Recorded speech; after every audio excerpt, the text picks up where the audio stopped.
地區工作咧，啲老鼠已經大過貓。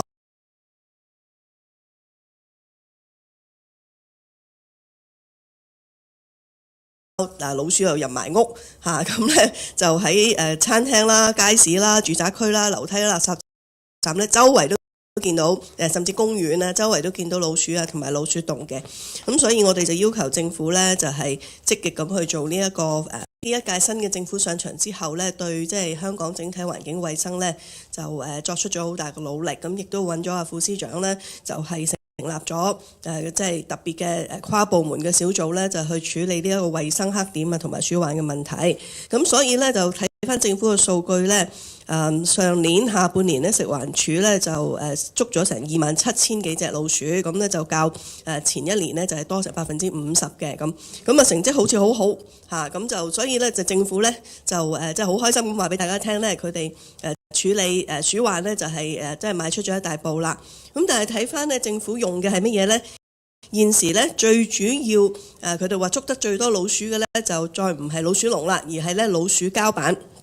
咁老鼠膠板係點樣嘅咧？就係我哋而家即係大家見到咁樣噶啦，就買翻嚟咧，可能就係咁嘅啫，咁一塊咁好平嘅，好容易買，度度都買得到。咁但係呢一種嘅老鼠膠板咧，即係我哋形容咧係好唔人道同埋即係好殘酷嘅，對動物係好有傷害嘅一種嘅即係陷阱嚟嘅咁就除咗捉到老鼠之外咧，其實如果你擺喺一啲即係開放嘅地方咧，其實除咗老鼠，仲有好多其他嘅動物啦，甚至寵物咧都有機會咧就俾佢黐住嘅。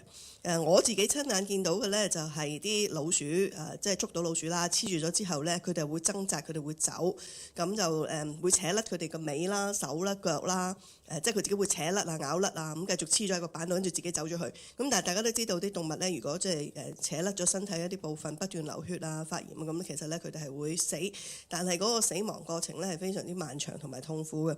咁咧就最大嘅問題就唔係淨係黐到老鼠，亦都黐到其他嘅一啲嘅生物。咁其他啲生物咧亦都面對同樣嘅傷害。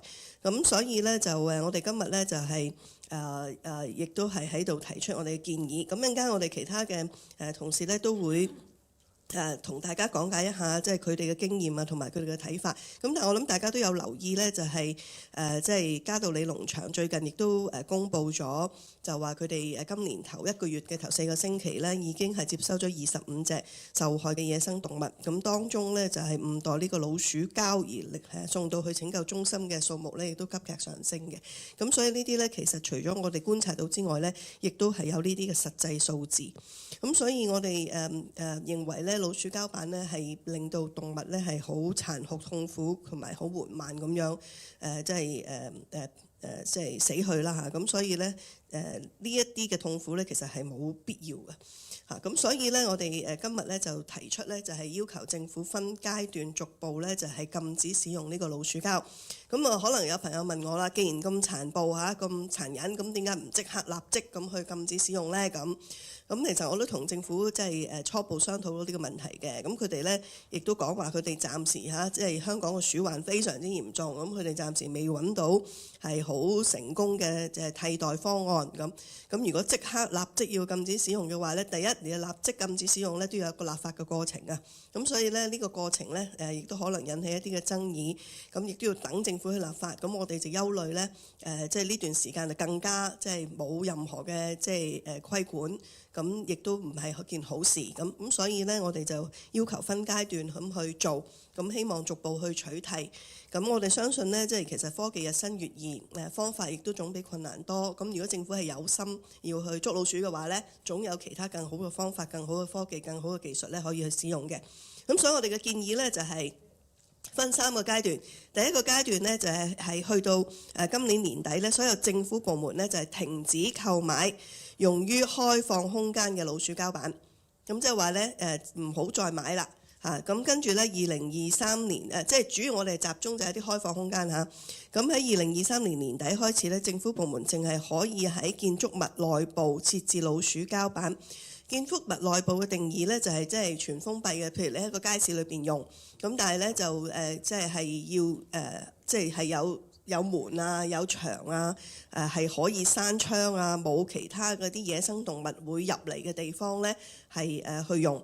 咁咁同埋咧就唔會對即係其他嘅野生動物咧構成風險嘅地區先至可以用。咁即係話咧如果你問食環署咧，佢就會話俾你聽，其實淨係喺即係佢話淨喺街市裏面用嘅啫咁。咁但係咧，我哋而家唔係淨係針對捉老鼠食環署，我哋針對所有嘅政府部門，因為其實除咗食環署之外咧，仲有其他嘅政府部門咧都係會買呢個老鼠膠嚟去用嘅。咁佢會擺喺唔同嘅地方去用，包括一啲開放冇門冇窗，又或者甚至係野外嘅地方咁如果你用老鼠膠嘅話咧，係會影響到其他動物嘅。咁另外咧，我哋亦都希望呼籲咧，所有市民，政府亦都希望政府去勸喻所有嘅市民，如果用呢啲老鼠膠板嘅話咧，喺同一個地方一個老鼠膠板最多咧就係可以設置24小時，之後咧就必須要拆除同埋更換啦。咁咧同埋放置呢啲老鼠膠板之後咧，其實市民咧就係每日都係要去檢查嗰個狀態。咁就如果你捉到即係一啲嘅老鼠嘅話咧，其實你應該要即刻去移除，同埋用人道方式去即係去殺滅佢啦，就唔好等佢喺嗰度即係繼續喺度掙扎啦、搣爛自己啊咁。咁第二階段呢，我哋嘅建議呢，就係去到2025年年底之前呢，所有政府部門呢都停止用呢個老鼠膠板，亦都唔再允許呢個商業場所同埋開放嘅空間使用呢個老鼠膠板。咁就亦都用呢個老鼠膠板咧，亦都要有即係使用嘅期限，就係唔可以超過24小時。咁同埋咧，亦都要有責任人道咁樣去撲殺呢啲被捉到嘅動物。咁第三階段呢，就係2027年嘅年底呢，就全面禁止同埋持有任何種類嘅老鼠膠板。咁任何人使用呢個老鼠膠板去捕捉老鼠或者傷害到其他所有嘅野生動物呢，其實都係違法嘅行為嘅咁。咁就住呢一個嘅建議呢，因為牽涉到立法嘅工作同埋政府嘅政策啦，咁所以呢，我係會去信立法會嘅食物同埋環境衛生委員會，要求加入呢個議題呢，就係討論我哋上述嘅問題同埋建議嘅咁。咁咧就呢個係我哋總體嘅我哋嘅倡議，咁就係希望即係爭取到社會大眾同埋即係政府嘅即係支持，咁我哋會喺呢一方面繼續努力嘅。咁為咗令大家咧更加明白即係點解我哋要提出呢個倡議嘅，咁我就會將個時間交俾我身邊嘅郭秀雲啦，同埋我其他今日出席嘅朋友咧，同大家講解一下佢哋嘅睇法同埋佢哋嘅經驗。咁我首先將個時間咧交俾郭秀雲。唔該晒，多謝葛珮帆議員。其實我都同你唔係第一次合作啦，我哋都共同努力咧，係為我哋嘅鯊魚啦同埋大象都爭取過嘅。咁今次咧就希望可以喺香港度啦，做翻啲我哋對待我哋野生動物咧係可以繼續保護得好啲嘅一樣嘢嘅。咁老鼠膠呢個問題咧，其實係都幾大嘅。我哋香港鸚鵡救援呢個組織咧，都見過有唔少野雀係黐咗落啲老鼠膠度嘅。咁有啲人就問我啦，喂，點解會雀仔會黐落地下嘅嘢呢？咁因為老鼠膠咧係會黐咗第二啲昆蟲喺度噶嘛。咁啲雀飛過見到，咦，話有嘢食喎，咁就黐落去啦。不過雀因為啲羽毛多，一撲咗落去嘅時候再掙扎咧，就黐得好實嘅。咁喺佢掙扎嗰個期間呢，其實咧係會對佢造成係好大嘅傷害嘅，可能會撕爛佢啲翼啦，整斷佢啲腳啦，掙扎到都出唔到嚟。就算佢出得翻嚟咧，救翻嘅話咧，佢都可能要一樣好長嘅時間先至可以飛翻去大自然嗰度。咁其實我哋如果係唔用老鼠膠，唔通冇第二啲方法嘅咩？唔係噶嘛。世界上有好多第二啲國家其實已經係禁止咗用個老鼠膠噶啦。主要係因為唔人道。嗱，除咗係會黐到我哋啲野生動物，有啲係瀕危嘅添。除咗黐到佢哋之外咧，我哋養緊嘅寵物，其實你睇翻香港啦，都真係好多啲貓仔、BB 貓仔，就算喺街市入邊咧，佢哋會有陣時個媽離開咗媽咪，咁啊黐咗落去。咁如果係耐唔見，即係唔知道啊嚇，啲人唔去執個老鼠膠板咧，佢就咁喺度漚死咗。咁係好慘嘅事，所以我相信我哋香港人都唔想有啲咁殘忍嘅事情發生。當然老鼠呢個問題係一定要處理嘅，咁我相信我哋係一定有第二啲解決嘅方法。咁正如葛珮帆議員啱啱講咗啦，跟隨嗰啲方法呢，我哋嘅政府應該係可以做到呢樣嘢嘅。咁希望大家去支持香港去停止用老鼠膠板，大家一齊去尊重生命、愛護大自然，共同努力。多謝。咁咧，我就將個時間交俾我隔離咧麥劍琪律師，咁阿 Kim。希望各位唔介意我講英文啦。Sticky glue traps have always been a controversial tool to catch rodents, insects and other pests. These traps work through the use of adhesives sticking to the body of the animal and causing a very slow and painful death. Now, in recent years, there's been a growing momentum to put a ban to these traps because of concerns about animal welfare and because they're just cruel. The animal welfare concerns include the distress of an animal stuck in these traps, the injury caused to animals stuck in these traps, and also a likelihood that when the animal first gets trapped by this glue trap to its death, it's a very long time, and they often die as a result of exhaustion, lack of food, and dehydration. Now, we've seen around the world a lot of countries have already put bans in place to stop the use of glue traps, and we want Hong Kong to follow suit. Now, the reason behind these bans all vary, but as Sharon said, they all centre around one thing, that's animal welfare. Now, many animal welfare activists, including myself, argue that sticky glue traps are cruel, unkind, inhumane, and cause unnecessary suffering to the animals. They need to be stopped. Additionally, as Sharon also pointed out, there's the risk of catching unintended animals such as pets, birds, and other small animals that are walking around curious to see what's been caught in these traps. Overall, the momentum is gaining to put a ban to sticky glue traps because people are understanding the harm that they actually cause to the animals. Now, while there's debate about whether these glue traps should be used to catch pests, the growing consensus is that they are significant concerns as to animal welfare and they should be stopped. They are not an acceptable solution. Animal welfare needs to always be a priority. 唔該 Kim， 咁咧就簡單即係同大家講一講Kim 即係講啲乜嘢啦。其實主要即係講咧，其實老鼠膠板咧係非常之殘忍同埋不人道嘅即係工具啦。咁啊會對動物構成不必要嘅即係傷害。咁其實好多即係發達嘅國家同埋地方，例如挪威啦、荷蘭啦、英國啦、德國啦、冰島啦、愛爾蘭啦、新西蘭啦，甚至係澳大利亞即係澳洲啦，同埋美國部分地區咧，其實都已經立法禁止使用呢個老鼠膠板㗎啦。咁所以咧就係正如頭先阿郭秀雲都有講嘅，其實我哋係冇需要一定要使用呢個老鼠膠板嘅。咁既然係咁，咁點解我哋即係而家香港仲係完全冇規管咁去做咧？咁所以阿 Kim 都認為咧，我哋係應該要去立法禁止使用呢個老鼠膠板嘅。咁我將個時間交俾阿陳庭欣好嗎？唔該，個議員。首先好多謝個議員同埋 Sharon 就係邀請我嚟立法會呢度能夠為小動物發聲啦，都基本上係我嘅第一次。咁我自己個人覺得嚟講呢，我哋其實喺電視上高，無論係時事啦，或者我有份主持嘅節目呢，我哋都有講過民生問題係同老鼠非常有關係。老鼠嘅問題呢，數量實在太多，影響我哋嘅生活啦，咁繼而影響我哋嘅環境衛生問題啦，咁甚至乎最後都會影響翻我哋市民嘅健康問題。咁所以呢個問題呢，絕對需要關注。咁但係話如果用到老鼠膠板呢樣嘢嘅話呢，實在係極度殘忍。因為頭先都講過啦，如果能夠成功捕捉到一隻老鼠，佢唔會即時死去，因為佢只會係被黐住咗喺呢塊板上高。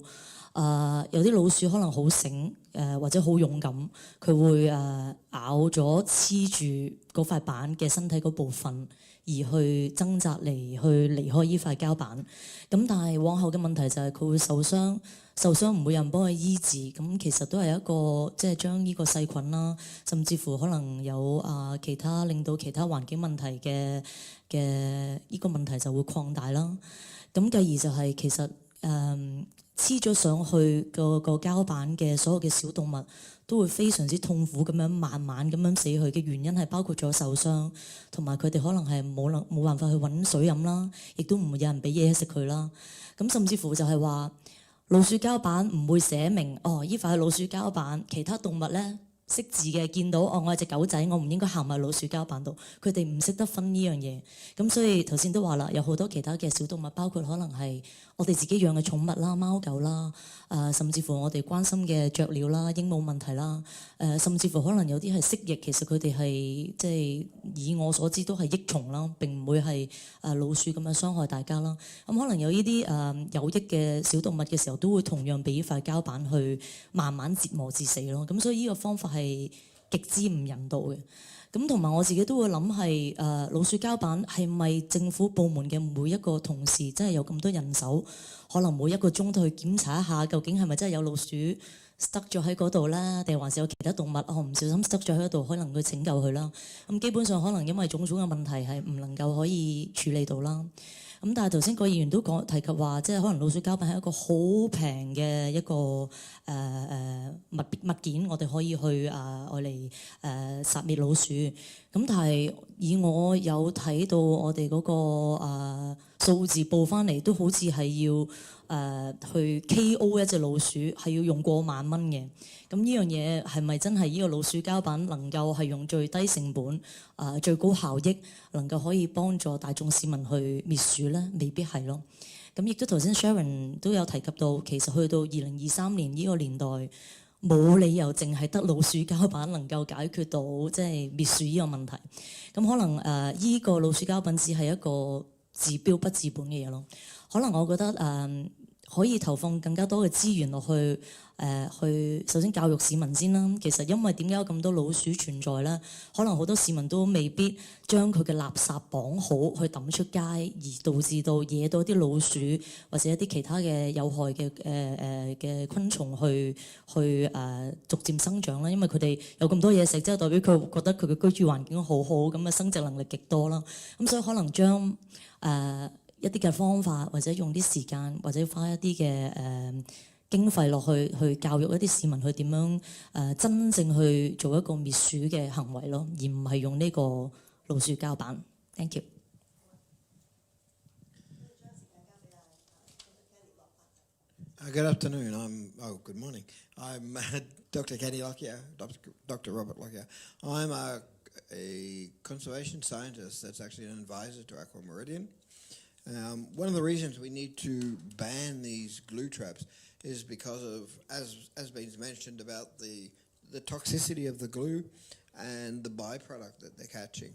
Now, originally these glue traps are being placed out to catch rats and rodents in, for example, fruit markets or wet markets and all that, but they're also catching the birds that are coming down to feast on the rats that are caught, also feast on the food that is, or the bait that is put in there to catch rats. If you have a look at this little yellow green packet here at the top, this actually contains bird food, and the bird food is actually coated in a poison. So to a bird up above, that just looks like grain, what they would get in their normal bird food. So they will come down and pick that and eat that as well. Once a rat, and if anyone likes to try later, you can try and take these rats or these mice off the glue trap. They're very, very sticky. In summer temperatures where we get up around 30, 32, 33 degree temperature, the glue melts and coats their bodies totally. There's been cases here in Hong Kong where animal has gnawed or chewed its arms and legs off before it can get away from the trap. So you ended up with a three-legged cat or a three-legged animal because it's left its leg behind to get away from the traps. The other thing that's been noticed and documented by the AFCD department is that where common use of glue traps, or where these glue traps are used commonly, rats are not going anymore because rats are becoming aware that it's reducing their numbers in that sector. So, for example, if we went to Admiralty Wet Market or Admiralty Fruit Vegetable Market and we were using glue traps regularly, then that would clean up what the present population is, but it also stops future generations from coming to that area. They will go to another neighbouring wet market or another neighbouring vegetable market where they may not be using glue traps at the time. So glue traps are only acting on the immediate generation that's there now. The future generation have already decided that anything that looks like that is not safe to go near and are already passing on their message to keep away from them. This is why we should be looking at alternatives to these, such as cage traps and such as poison baits. One of the main problems of a glue trap is literally the bycatch. the birds, the sparrows, the wild animals, domesticated animals that come down thinking they can eat a mouse or thinking they can eat a cockroach even, that got stuck on it, and then getting themselves stuck on it. They eat some of the glue. The glue seals up their esophagus, seals up their food pipe, seals up their stomach. Then they can't consume more food. So they suffer painfully from the inside out because they cannot absorb water, they cannot absorb food any further. So that's why Aqua Meridian as an organisation is fully backing the ban of glue traps or the use of glue traps, especially by government departments, hopefully by household users here in Hong Kong. Okay.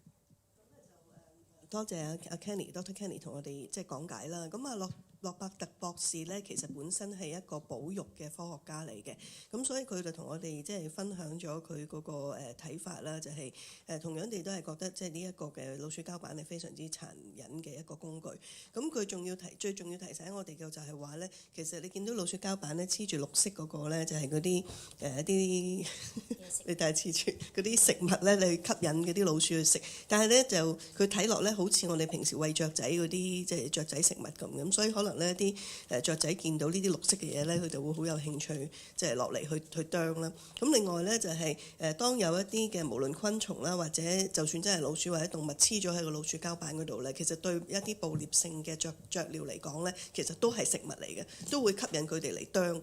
咁佢哋啄嘅時候咧，可能佢哋會自己黐咗喺個膠板度，正如頭先阿 Sharon 講，佢哋會自己被困咗喺個膠板嗰度啦。咁又或者就算俾佢啄走咗嗰個食物咧，個食物本身都黐住一啲嘅老鼠膠噶嘛，而嗰啲老鼠膠自己本身咧係有毒嘅。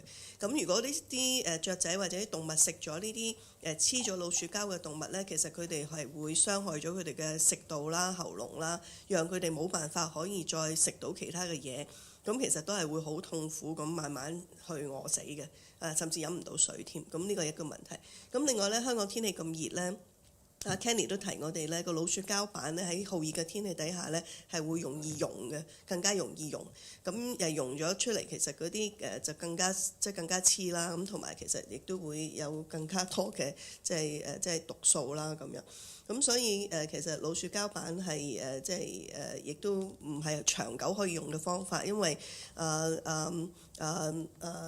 Kenny 博士話俾我哋聽咧，其實睇翻政府嘅數字咧，都係話佢哋啲老鼠膠板喺同一個地點用咗一段時間之後咧，其實啲老鼠已經會發現呢隻係危險嘅地方，跟住即係下一代嘅老鼠咧已經好聰明嘅，就唔會行近呢啲老鼠膠板。咁所以長遠嚟講咧，如果政府係要靠用呢個老鼠膠板嚟去捉老鼠嘅話咧，遲早都係會失效嘅。咁所以始終佢都係要用更加新嘅或者其他嘅方法去捉老鼠。咁但係我就好同意啊陳庭欣剛才所講啦，其實老鼠就有嘢食，你先至會養到咁多老鼠啊。咁如果周圍冇咁多垃圾啊，我哋環境清潔衞生好好，市民唔會亂拋垃圾嘅話呢，咁其實老鼠冇嘢食呢，佢就唔會喺度噶啦，就唔會有咁多老鼠。咁所以最重要呢，都係要我哋嘅環境衞生要做得好即係就唔係淨係用老鼠膠板諗住去做老鼠咯。跟住我將個時間交俾阿陳日璇啦。Hello， 大家好。首先啊，多謝各議員同埋 Sharon 嘅邀請啦，咁令到我可以喺度同大家做啲分享。咁其實我自己係非常之愛小動物嘅，咁自己而家屋企有5隻狗仔啦，之前亦都養過貓。咁啊，頭先大家都講咗好多次啦，其實老鼠膠板呢，雖然係可以捕捉到老鼠，但係真係非常非常之唔人道。我頭先淨係聽佢哋不斷咁樣講嗰個老鼠嘅死法，我自己都哇真係打冷震。咁所以呢，我覺得政府係真係一定要立法去禁止呢一個老鼠膠板嘅使用嘅，而且其實咧老鼠膠板咧對貓仔咧其實都有好大嘅影響，因為如果貓仔行過嘅話咧，佢個爪同埋佢嘅毛咧好容易被黐住嘅，咁咧就會令到佢有好巨大嘅痛苦啦。咁而佢一掙扎嘅時候咧，就更加會有進一步嘅受傷。就算佢可以掙扎到逃離呢一個陷阱啦，但係佢嘅皮膚會擦傷啦，啲毛會甩晒啦，好容易受到感染啦，同埋其他嘅併發症嘅。咁而如果隻貓吞咗呢一個板落肚，或者食咗一隻俾呢個板韞住咗嘅老鼠落肚嘅話咧，就更加會令到佢嘅胃道可能會阻塞啦，有更加嚴重嘅健康嘅問題。咁所以咧我絕對支持政府快啲立法係禁用呢一個老鼠膠板嘅。多謝。好啊，唔該晒。咁跟住我將時間交俾阿梁嘉琪。首先多謝郭議員同埋 Sharon 嘅邀請。咁我個人覺得咧，老鼠膠板咧雖然有效咁樣捕捉到老鼠，但係咧其實佢對野生嘅雀仔造成負面嘅影響更大。首先可能將唔小心經過嘅雀仔啦，咁就會被黏住啦。如果冇即時被救翻咧，就一定會令到佢哋死亡或者係受傷。咁其實接觸到老鼠膠板嘅雀仔咧，就一定會嘗試去掙脫啦。咁其實我覺得係一個好唔人道嘅一個行為，因為會令到呢啲雀仔係進一步嘅受傷。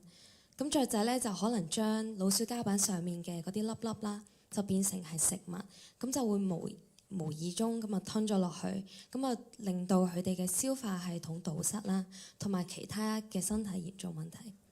老鼠膠板上面嘅膠咧就會令到佢哋，同埋會令到環境造成好大嘅負面影響，因為一般都係令不可降解嘅材料去製作啦，所以就會造成浪費同埋污染。咁總括嚟講咧，使用老鼠膠板咧就會對野生嘅雀仔造成嚴重嘅影響啦，所以我覺得我哋應該快啲去立法。好，咁咧就多謝晒大家。咁啊，大家睇到咧，其實我手上邊呢一個老鼠膠板咧，其中一款啦，咁就好平嘅啫，就8蚊。咁啊，周圍啲有得買嘅，即係好多鋪頭你都可以買得到。咁上面寫住花生香味，咁咧就冇嘅。我哋頭先聞唔到，但係咧就係可能對動物嚟講咧，就會係有呢個花生香味，有呢個吸引力嘅咁。咁大家見得到，你周圍都買到。咁即係話咧，我另外即係我上次喺立法我都有同政府講，我話嗱，政府你就係咁宣傳，就話用老鼠膠板咧就會捉到好多老鼠，又好成功。咁你咁樣講完之後咧，呢個老鼠膠板咧就梗係好好賣啦，因為政府都話好有用。咁於是乎市民就覺得哇咁平啊，我又去買咯。咁我就聽到有好多啲街坊咧，就走去買老鼠膠板，自己擺喺屋企。即係如果佢附近即係屋企有老鼠嗰啲咧，就自己擺喺屋企黐老鼠。咁但係佢擺咗喺屋企之後咧，就會出現好大嘅問題啦。第一，其實佢可能冇諗過個毒性係咁大嘅，咁就擺咗喺屋企。可能如果小朋友掂到又點樣咧？咁或者屋企嘅寵物掂到又點樣咧？咁啊會受傷啦。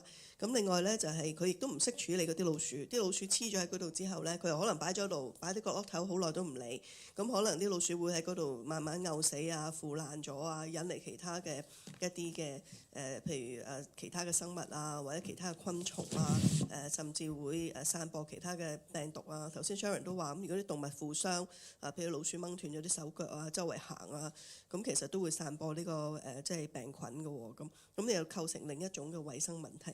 咁所以咧，我哋覺得我哋係需要將呢一個問題引起大家嘅注意，希望即係大家都直視呢個問題。市民唔好隨便去買呢啲老鼠膠板，跟住自己去使用，因為你亂咁用嘅話咧，尤其你擺喺一啲即係甚至你擺喺露台咧，其實都會可能有啲雀仔嗰啲都會受到影響，因為佢見到話花生味咁。又或者係有啲昆蟲黐咗喺上面，佢真係會飛落嚟，咁你就會殺咗隻雀仔㗎啦。係啊，小朋友亦都係好令人擔心嘅。咁我覺得完全冇規管地，即係而家係冇網管啦，係咪？完全冇規管地去任由呢啲老鼠膠板喺市場上邊去銷售，政府亦都冇話俾人聽應該點樣用嘅話咧，其實係好危險嘅。咁所以我哋就提出即係3個階段嘅建議，咁我覺得係即係好切實可行啦，同埋好實際。即係我哋又唔係叫你今日、聽日即刻就 ban 咗佢啦，全香港唔準用。即係我哋又唔係咁講，但係就算你要用嘅話咧，都要好小心地去使用，就唔係好似而家咁用。咁就最好就係完全唔用嚇。咁呢個就係我哋嘅即係建議嚇，分3階段逐步禁止使用呢個老鼠膠板。我哋嘅目的就係即係保護小動物啦，咁同埋亦都希望，就算你要殺老鼠嘅話咧，你都係用更加人道嘅方法去處理啦。咁睇下大家有冇啲乜嘢問題想問？有冇啲乜嘢需要我哋補充？Kenny 仲想。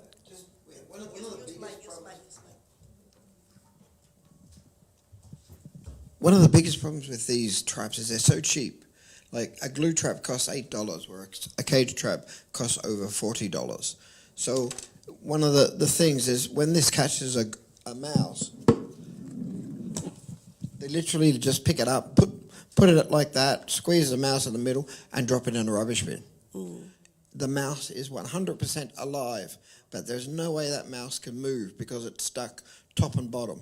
And it cannot get out, it cannot wriggle out or anything. And that's just thrown in a recycling bin, in the trash bin. And from the trash bin, FEHD, you'll pick it up and then take it out to landfill, still alive. It can take up to 3 weeks for a mouse inside a cage to die. Within 3 weeks, it's put into landfill. Dr. Kenny 啦，即係Kenny 博士咧，就想提醒我哋，就話咧呢個老鼠膠板咧實在好平，8蚊就可以買得到啦。咁你話咧嗱，如果你中間黐住一隻老鼠之後咧，咁如果啲人去處理咧，可能就咁夾埋佢，跟住就掉落垃圾桶。咁佢話俾我哋聽咧，其實老鼠咧掉咗落垃圾桶，跟住就可能去一堆填區，其實咧係要大概3個禮拜先至會死去。咁呢3個禮拜係一個幾痛苦嘅過程，因為佢又唔會走得甩。佢又會即係慢慢咁死咯，係一個好痛苦、好唔人道嘅過程。咁同埋點解啲人會買老鼠膠板咧？就因為平過老鼠籠好多，可能拎埋個老鼠籠過嚟。嗱，個老鼠膠板咧就係8蚊，老鼠籠咧就40蚊。咁同你用老鼠籠咧，你仲要即係你仲要去買嗰啲餌啦咁。咁其實以往咧就不嬲都係用啲老鼠籠去捉老鼠嘅。咁就老鼠籠其實都係有效嘅方法，小心冇夾親手，有效嘅方法。咁咧就但係政府而家就用老鼠膠板為主。咁但係老鼠籠咧，佢哋以往嗰個處理方法咧就係邊度多老鼠，咁政府就會擺啲老鼠籠喺度，咁跟住佢會揾人去巡視嘅。捉咗老鼠之後咧，佢會即刻即係應該係24小時之內啦，佢就會拎走，咁跟住佢就會用呢啲老鼠米，即係老鼠中意食嗰啲。咁跟住咧，佢就會拎走，跟住佢會人道即係處理去殺咗啲老鼠，即係盡快殺咗個老鼠嘅。咁就用呢個可能係比較貴嘅方法，咁但係其實即係都係有效捉老鼠嘅方法啦。咁就但係即係啲老鼠咧，如果你長期都係擺同一種嘅嘢落去咧，咁佢哋就亦都係越嚟越冇吸引力㗎啦。第一，第二嘅話咧，任何即係老鼠都係好聰明嘅小動物嚟嘅，咁所以咧你任何嘅呢啲咁嘅陷阱，你擺個地方用得耐嘅話咧，咁佢下一代都係會知道唔可以行近啲老鼠籠嘅。咁所以咧呢啲咁樣嘅部署陷阱咧，其實你都係不斷都係要有變化咯。仲有其實呢啲老鼠毒啊嚇，呢隻都唔係幾好嘅嘢嚟。你有陣時見到有啲即係帶拖狗仔行街啊，咁你見到啲人咧可能係揾啲透明嘅袋，即係疏嘅布袋咧，就袋住呢啲就咁攝喺啲花槽咁樣。不過呢啲又係會漏咗出去，係會整死好多其實唔想整死嘅嘢嘅。即係我哋嘅自然生態，我哋生物鎖鏈呢係都幾脆弱嘅有陣時。不過最硬淨其實就係老鼠，所以我哋就要諗下第二啲方法，可以聰明過啲老鼠，捉到佢哋，控制到老鼠呢個問題，而唔好傷害到我哋嘅生物鎖鏈咯。呢個就係關鍵啦，即係政府應該要用更加智慧嘅方法去捉老鼠，唔好傷害其他嘅動物，係嘛？好，睇下仲有冇其他嘅問題，有冇補充？咁如果冇問題嘅話，仲需唔需要補償？都唔需要啦。咁就今日就記者招待會到呢度啦，多謝大家。